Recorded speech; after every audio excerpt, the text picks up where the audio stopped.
ನಮ್ಮ ಎಲ್ಲರ ಲೈಫಲ್ಲೂ ಇತ್ತೀಚೆಗೆ ಸ್ಕ್ರೀನ್ ಟೈಮ್ ತುಂಬ ಅಡಾಪ್ಟ್ ಮಾಡ್ಕೋತಾ ಇದೆ. ಸೊ ಸ್ಕ್ರೀನನ್ನು ನಾವು ತುಂಬ ನೋಡ್ತಾ ಇದ್ದೀವಿ. ಸೊ ಇದರಿಂದ ನಮಗೆ ಗೊತ್ತಿಲ್ಲದೇ ನಮಗೆ ತುಂಬ ಸೈಡ್ ಎಫೆಕ್ಟ್ಸು ಆಗ್ತಾ ಇದ್ದಾವೆ. ಎಸ್ಪೆಷಲಿ ಐಸೈಟ್ ಇರ್ಬೋದು ಅಥವಾ ಲ್ಯಾಕ್ ಆಫ್ ಸ್ಲೀಪ್ ಇರ್ಬೋದು, ಇವೆಲ್ಲ ತುಂಬಾ ಆಗ್ತಾ ಇದ್ದಾವೆ. ಇದರಿಂದ ಆಲ್ರೆಡಿ ಹೆಲ್ತ್ ಮೇಲೆ ಎಫೆಕ್ಟ್ ಆಗ್ತಾನೂ ಇದೆ. ಸೊ ಯಾವಾಗ ನಾವು ನಿದ್ದೆ ಟೈಮ್ನಲ್ಲಿ ಜಾಸ್ತಿ ಸ್ಕ್ರೀನನ್ನು ಯೂಸ್ ಮಾಡ್ತೀವೋ ಆಟೋಮೆಟಿಕ್ಕಾಗಿ ನಮ್ಮ ನಿದ್ದೆದು ನಾವು ನಿದ್ದೆ ಎಷ್ಟು ಅವರ್ಸ್ ಮಾಡಬೇಕೋ ಆ ಅವರ್ಸಲ್ಲಿ ಟೈಮು ಸ್ಕ್ರೀನಿಗೆ ತೊಗೊಂಡ್ಬಿಡುತ್ತೆ.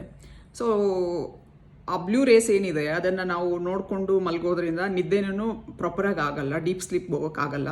ಅದರಿಂದ ನಮ್ಮ ಬ್ರೈನ್ ಮೇಲೆ, ನಮ್ಮ ಹೆಲ್ತ್ ಮೇಲೆ, ಎಲ್ಲದರ ಮೇಲೇನೂ ಆಟೋಮೆಟಿಕ್ಕಾಗಿ ಇಂಡೈರೆಕ್ಟಾಗಿ ಅಡ್ವರ್ಸ್ ಎಫೆಕ್ಟ್ ಆಗುತ್ತೆ. ಆ್ಯಂಡ್ ಇದನ್ನು ನಾವು ಆದಷ್ಟು ಸ್ವಲ್ಪ ಅವಾಯ್ಡ್ ಮಾಡಬೇಕು ಅಂತಂದರೆ, ಅಟ್ಲೀಸ್ಟ್ ಒಂದು ಮಿನಿಮಮ್ ಆಗೋ ಕಾಸನ್ನು ಒಂದು 20-30% ಕಡಿಮೆ ಮಾಡ್ಕೋಬೇಕು ಅಂತಂದರೆ, digital fasting and digital hygiene ಅನ್ನೋ ಎರಡನ್ನು ನಮ್ಮಲ್ಲಿ ಅಳವಡಿಸ್ಕೋಬೇಕು. So what is digital fasting?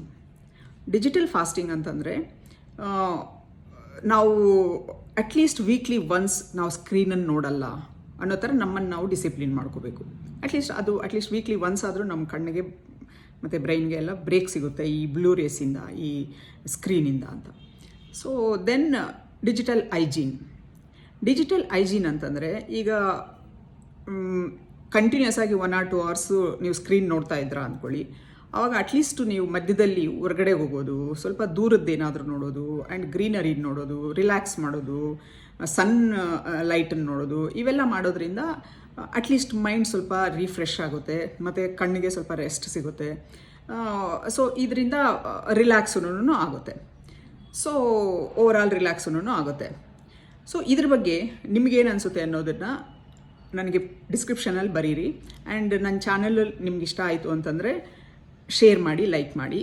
ನಾನು ಇದೇ ಥರದ ಕಂಟೆಂಟ್ಸ್ ಜೊತೆಗೆ ಮತ್ತೆ ಬರ್ತೀನಿ. Thank you.